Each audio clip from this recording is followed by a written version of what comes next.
ॐ ज्ञानतिमिरान्धस्य ज्ञानाञ्जनशलाकया चक्षुरुन्मिलितं येन तस्मै श्रीगुरवे नमः। गुरवे गौरचन्द्राय राधिकायै तदालये कृष्णाय कृष्णभक्ताय तद्भक्ताय नमो नमः।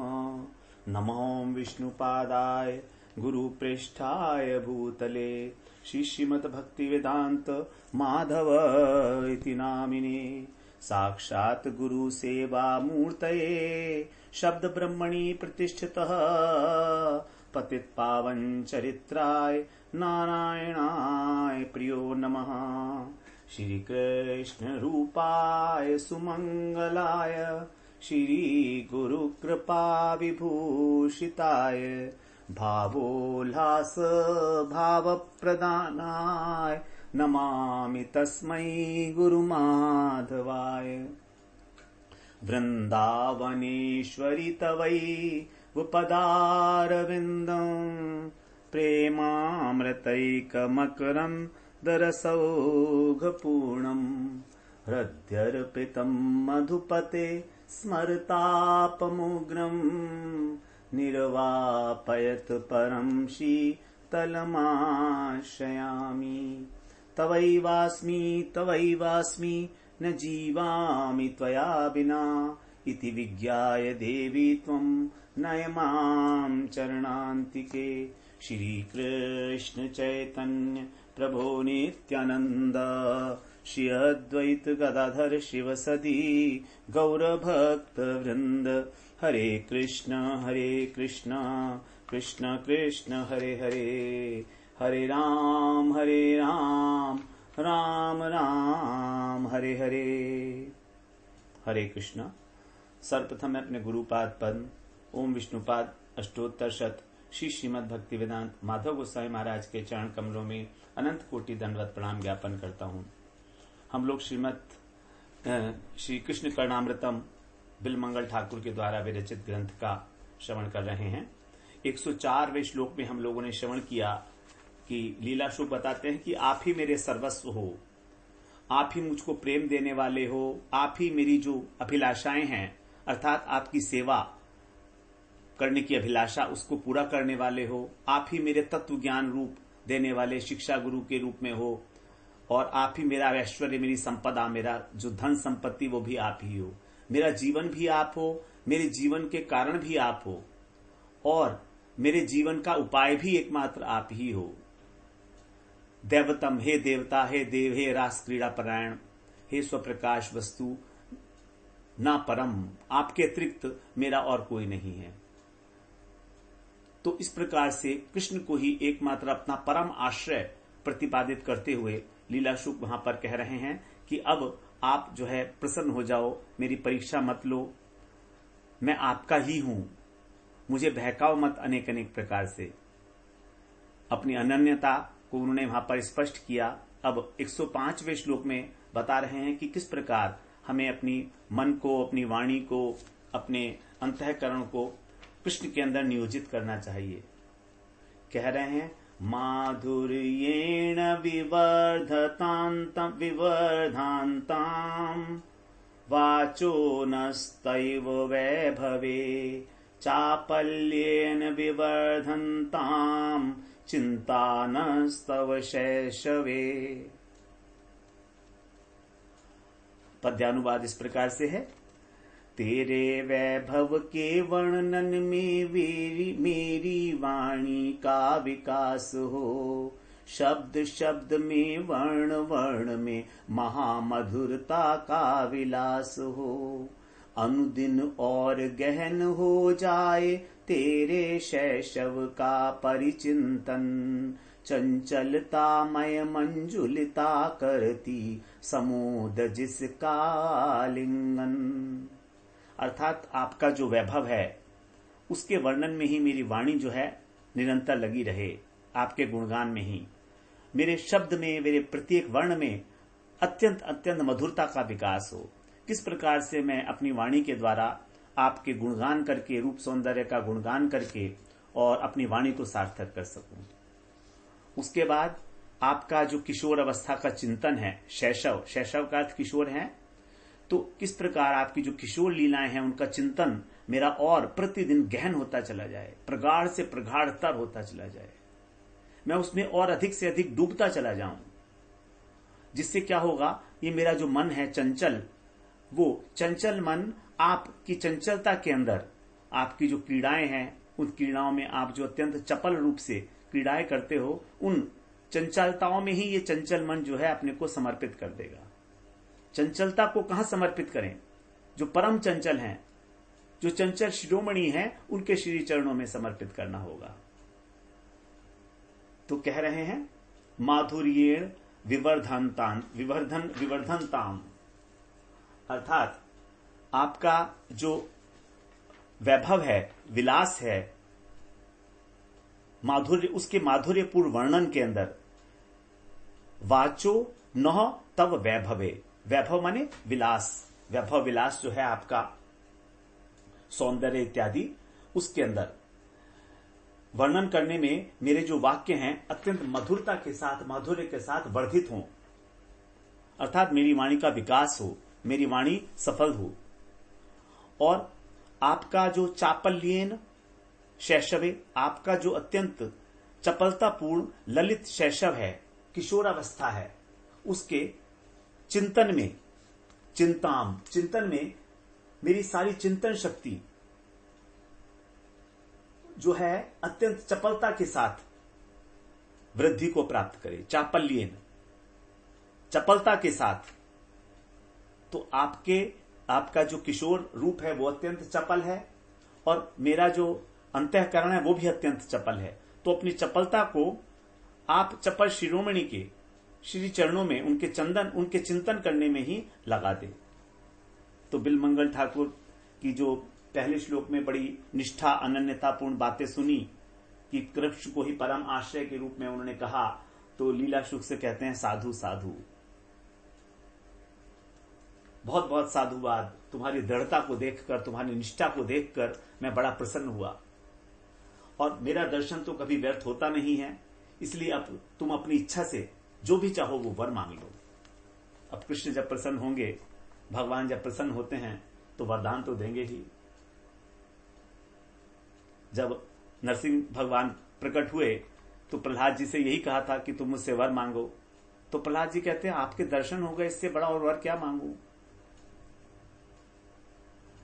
वर मांगने वाली बात तो ऐसी हो गई जैसे कि कोई सेवक अपनी सेवा का उनसे वो मांग रहा हो, पारिश्रमिक मांग रहा हो, तो ये तो बनिए वाली बात हो गई। तो वहां प्रहलाद जी कहते हैं मैं कोई बनिया तो हूं नहीं जो आपसे कुछ मांगूंगा। आपका मैंने श्रवण कीर्तन स्मरण किया, इसके बदले में मैं आपसे कुछ मांगू, ऐसा तो है नहीं। आप ही आ गए स्वयं, यही मेरे लिए बहुत है। कृतार्थो अस्मि वरम न याचे। लेकिन फिर भी जब नरसिंह भगवान ने कहा कि कोई वर तो मांगो, तो बोलते अच्छा ठीक है, आप मुझे ये वर दीजिए कि मेरे हृदय के अंदर कामना ही उत्पन्न ना हो, किसी प्रकार की कोई इच्छा उत्पन्न ही ना हो मेरी। ये क्या वर है, देखिए कितना प्रहलाद जी जैसा कोई वर मांगेगा। इच्छा ही उत्पन्न ना हो, लौकिक कामना ही ना हो मेरे हृदय में कोई। तो यहां पर भी अब बिलमंगल ठाकुर जो हैं अपने 2 वरदान मांगने के लिए और प्रार्थना करेंगे। तो जब कृष्ण ने इस प्रकार से ये बात कही तो लीला शुक भी अपने वरदान मांगने के लिए जो है तत्पर हुए हैं। यद्यपि शुद्ध भक्त किसी प्रकार का कोई वर नहीं मांगते, क्योंकि वो तो कृष्ण की सेवा पाकर ही पूर्ण काम हो गए हैं, पूर्ण मनोरथ हो गए हैं। उनके मन में कोई इच्छा शेष नहीं है। अपने लिए कोई भी सांसारिक लौकिक वस्तु प्रार्थनीय नहीं है उनके लिए। फिर भी जब कृष्ण बार बार मांगने की बात कहेंगे तो केवल भगवान के सुख के लिए, उनके आनंद के लिए, उनके वचनों की रक्षा करने के लिए ही भक्त जो है शुद्ध भक्ति के अनुकूल ही वर मांगता है। तो कहते हैं हे कृष्ण, तुम्हारे जो वैभव का वर्णन है, ये इस वैभव का वर्णन करना मेरी वाणी से अतीत है। मेरी वाणी में इतनी शक्ति नहीं है कि आपके रूप का, आपके सौंदर्य का, आपके लावण्य का, आपके लीला विलास का, आपके ऐश्वर्य इत्यादि जितनी संपत्ति है, वैभव है, उसका वर्णन करना मेरे लिए संभव नहीं, क्योंकि आपकी श्री विग्रह की जो सुंदरता है वो चतुर्दश भुवनों की सुंदरता मानो आपके इस श्याम वपु में ही विराजमान हो गई है। जो राधा रानी है, तप्त कांचन गौरांगी राधे वृंदावनेश्वरी, उनके श्री विग्रह में सारे जगत की सुंदरता समाई हुई है, अथवा सारी सुंदरता ही जो है यहां से उद्भूत हुई है, प्रस्फुटित हुई है। तो इस सुंदरता का वर्णन, इस लावण्य का वर्णन तो करोड़ों करोड़ों वाणियों के द्वारा भी नहीं हो सकता। फिर मेरे पास तो एक ही वाणी है। भुवन चतुर्दश की सुंदरता, सुंदर श्याम राधिका गोरी, जय श्री भट्ट कहां लो वर्णो, रसना एक न लाख करोड़ी। श्री भट्ट जी कह रहे हैं कि सारे भुवन की, चतुर्दश भुवन की सुंदरता तो आप में ही समाई है, युगल सरकार में। फिर कहां तक मैं वर्णन करूंगा? मेरी तो एक ही रचना है, कोई 1 करोड़ रचनाएं तो है नहीं। तो हे प्रभु, यदि आप प्रसन्न हैं तो पहला वर तो मुझे यही दीजिए कि जो आपके रस लावण्य से पूर्ण जो आपकी विलास हैं, उनका जो माधुर्य है, उसका वर्णन करने में मेरी वाणी की जो शक्ति है वो वृद्धि को प्राप्त होती रहे। माधुर्येण सह विवर्धताम, वृद्धि को प्राप्त हो।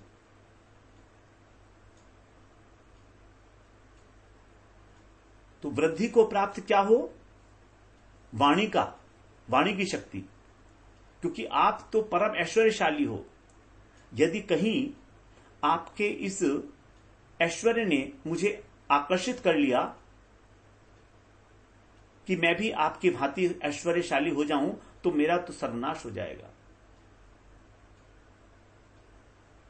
मैं किसी प्रकार का कोई ऐश्वर्य नहीं चाहता, लेकिन मेरी वाणी आपके ऐश्वर्य का वर्णन करने में वृद्धि को प्राप्त हो, उसके अंदर उसकी शक्ति वृद्धि को प्राप्त हो, अर्थात मैं आपके गुणों का गुणगान अवश्य करना चाहता हूं।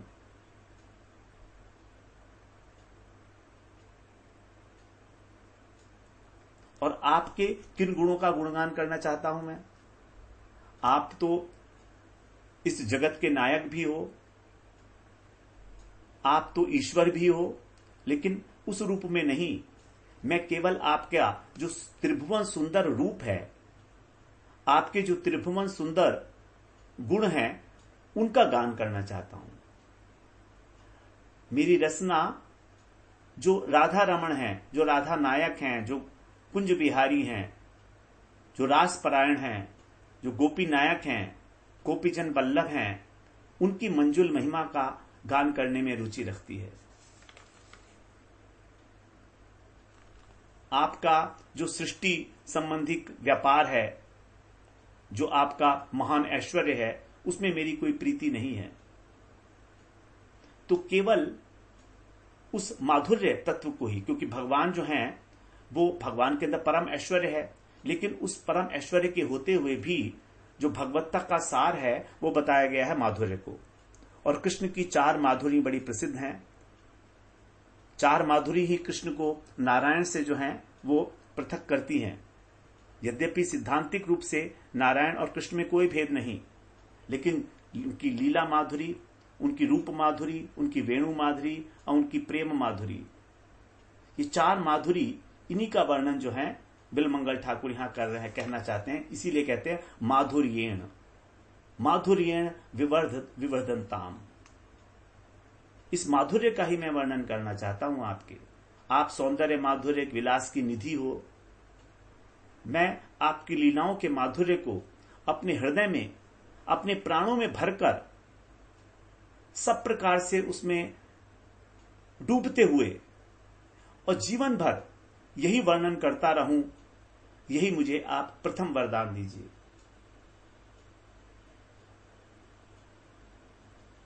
परम परम उत्कंठा के साथ शुद्ध भक्त के लिए और इससे अधिक श्रेष्ठ प्रार्थनीय वस्तु क्या होगी कि वो भगवान के जो है गुण का गान करता रहे।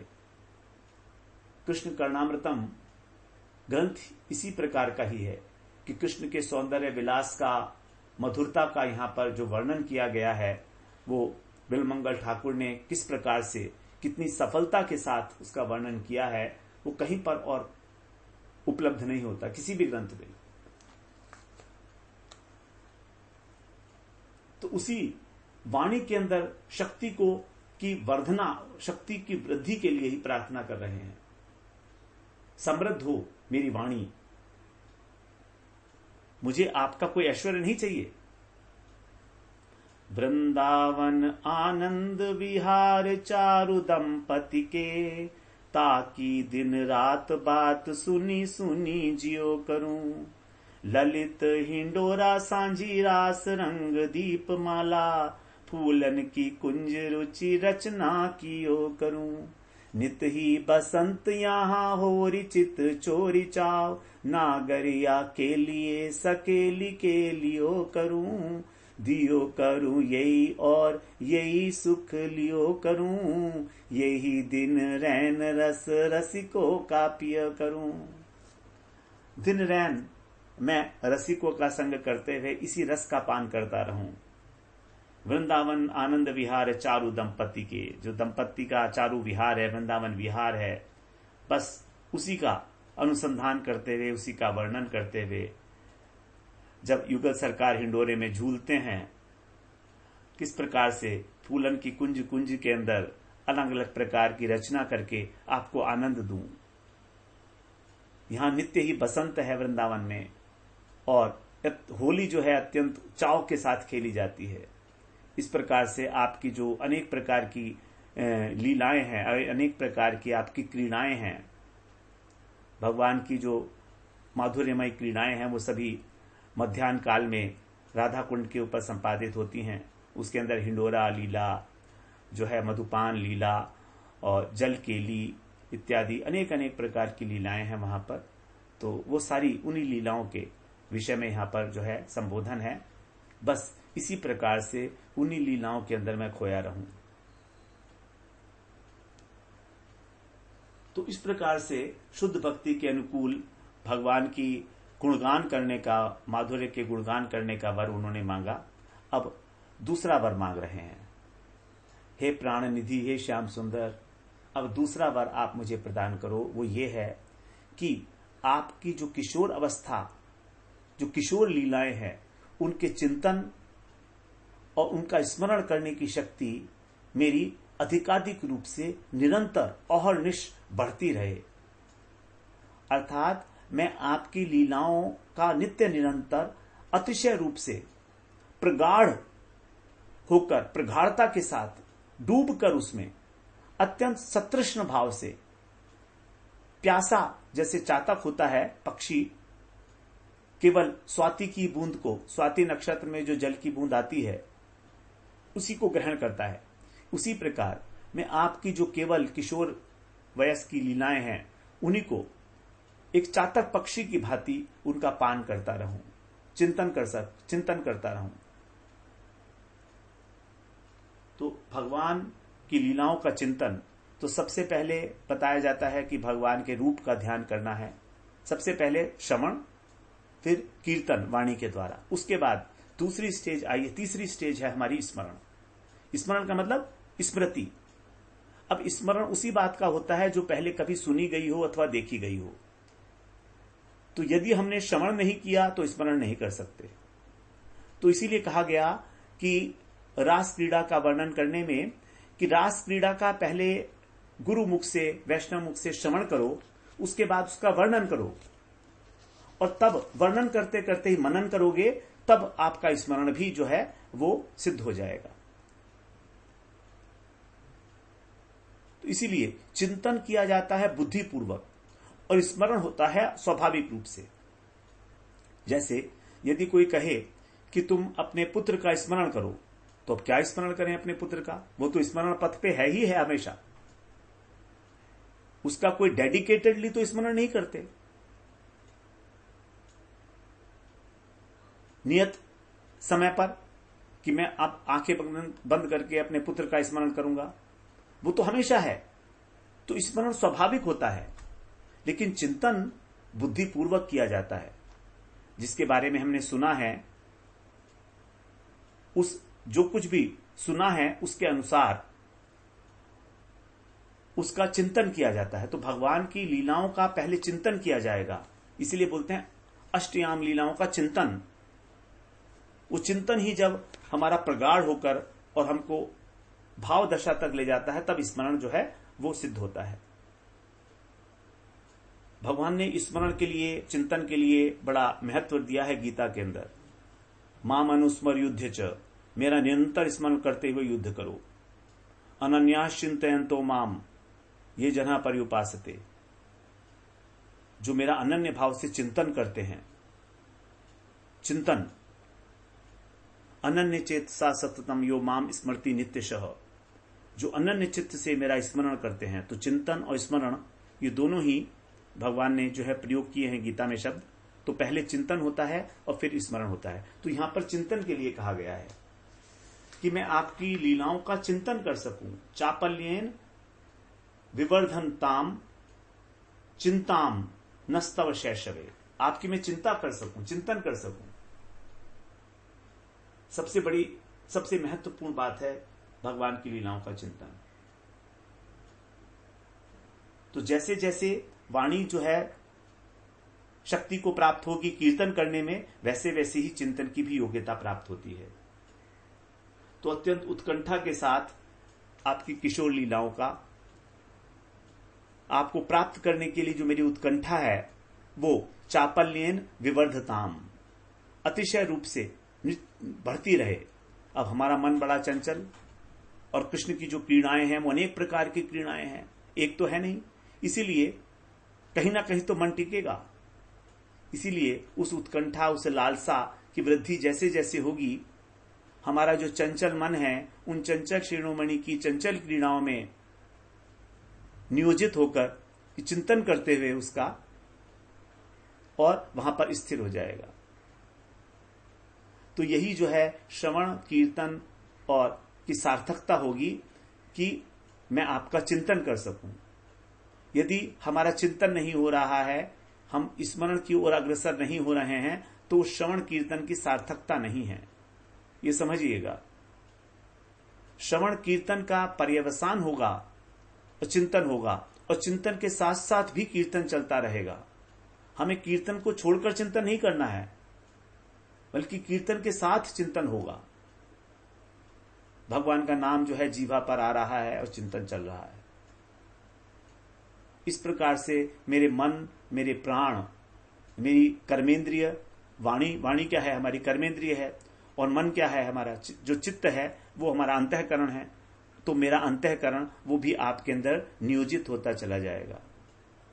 जिसे कहा रूप गोस्वामी पाद ने कि क्रमेण रसना मनसी नियोज्य तन्नाम रूप चरितादि सुकीर्तनानु। क्रमेण रसना मनसी नियोज्य, अपनी रसना को और अपने मन को क्रमशः भगवान में नियोजित करते हुए, तिष्ठन ब्रजे तदनुरागी जनानुगामी कालम नयेत इति उपदेश सारम, कालम नयेत अखिलम इति उपदेश सारम। इस प्रकार से ब्रज में ब्रजवासियों का अनुगत्य करते हुए अपने समस्त समय को व्यतीत करो। तो निरंतर भगवान के नाम का कीर्तन और स्मरण, लेकिन इस सबसे पहले आवश्यक है श्रवण।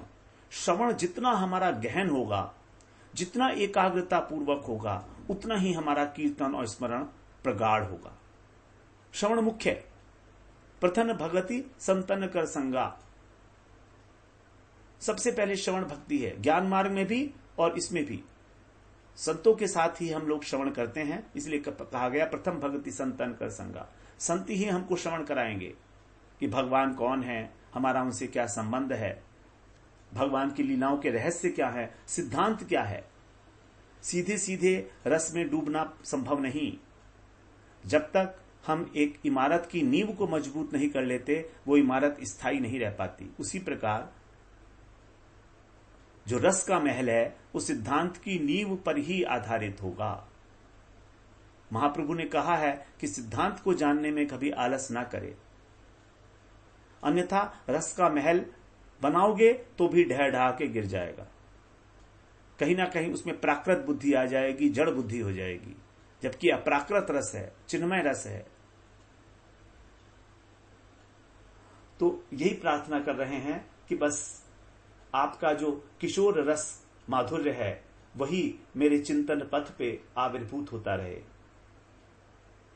मेरा जो चित्त है, मेरा जो अंतःकरण है, उसकी यही सार्थकता होगी।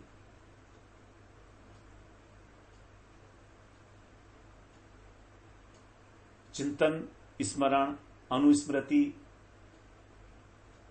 आपके जो चपलता है, आपकी जो किशोर अवस्था की क्रीड़ाएं हैं, उनके साथ विवर्धित हों, किसी प्रकार की जड़ता ना आ पाए।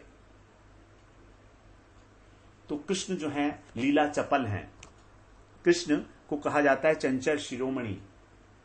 जैसे कमल जो है, कमल की जो पंखुड़ियां हैं वो जब मंद मंद वायु चलती है, तेज चलती है तो चंचल हो जाता है, और उसके साथ साथ ही जो भ्रमर हैं वो मधुपान करने की इच्छा से अत्यंत उनकी चंचलता, उनकी पिपासा बढ़ जाती है। कारण क्या है? क्योंकि वो स्थिर होकर मधु का पान नहीं कर सकते। उसी प्रकार से जो भक्त हैं वो भी भ्रमर की भांति ही उनकी पिपासा, उनकी जो चपलता है वो बढ़नी चाहिए। कृष्ण के रूप गुण, कृष्ण की लीलाएं,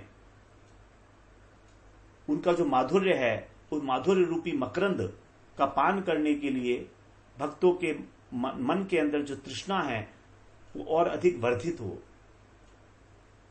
तभी तो लीला पुरुषोत्तम कृष्ण अतिशय लीला चपल हैं।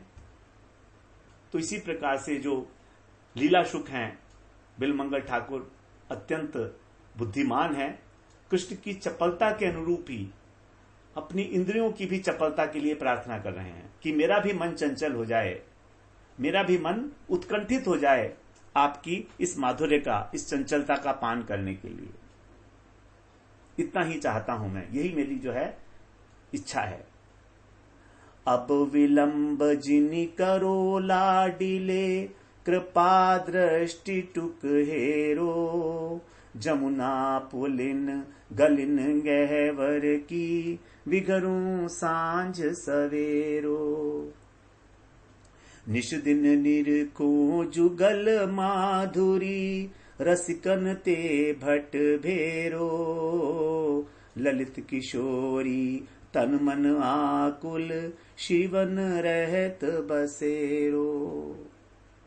ललित किशोरी जी कह रहे हैं कि मेरा जो तन है और मन है व्याकुल हो जाए कि किस प्रकार से मैं वृंदावन के अंदर वास करूं। और वृंदावन में वास कब होगा? जब आपकी कृपा दृष्टि होगी। इसीलिए कह रहे हैं कि आप अब इसमें विलंब मत करो, तुरंत मेरे ऊपर वो कृपा करो जिससे कि मुझे वृंदावन में वास मिले। वृंदावन में वास करके क्या करना है? यमुना पुलिन और गहवर वन की गलियां, उन्हीं में मैं विचरण करता रहूं सांझ सवेरो, आपका गुणगान करते हुए, आपकी ही युगल माधुरी का निरख के उसका पान करता रहूं, और रसिकों के साथ मैं भेंट करता रहूं, जिससे कि मैं उनके भाव को ग्रहण कर सकूं। असंभाष्य तदभाव गंभीर चित्तान, कुतः श्याम सिंधु रसस्यावगाह।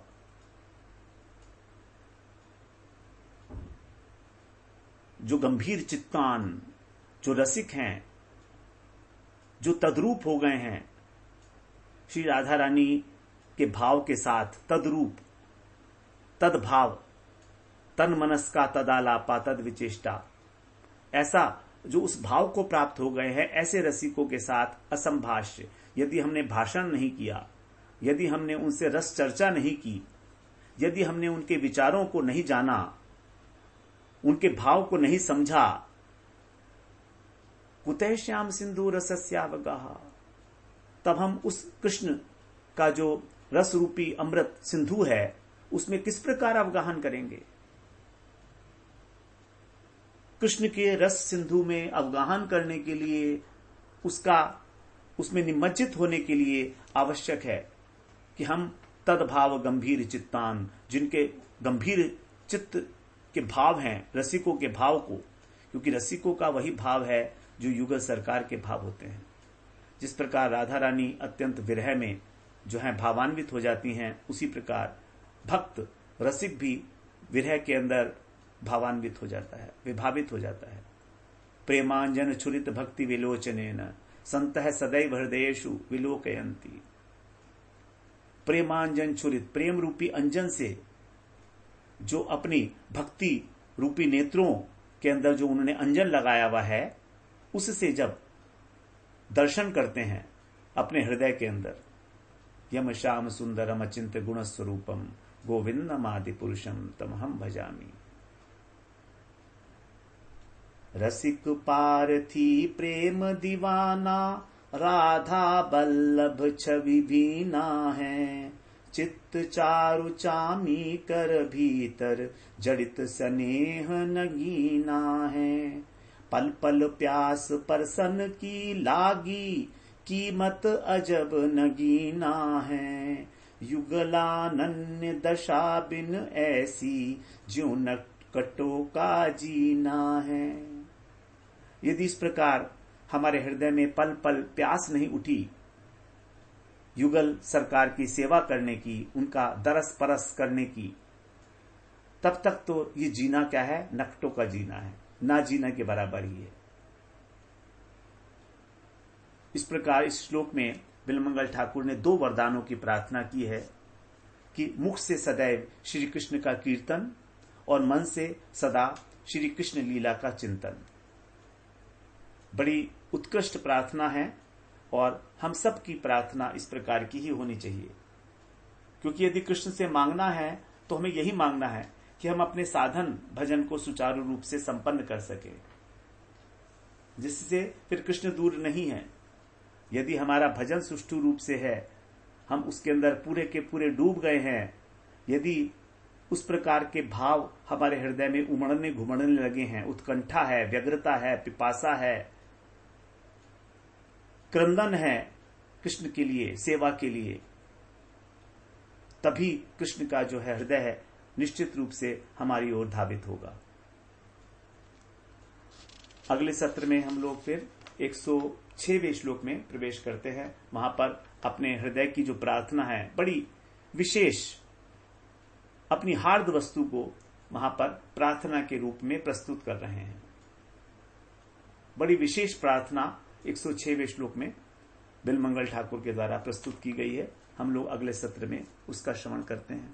वांछा कल्पतरुभ्यश्च कृपा सिन्धुभ्यैव च पतितानां पावनेभ्यो वैष्णवेभ्यो नमो नमः।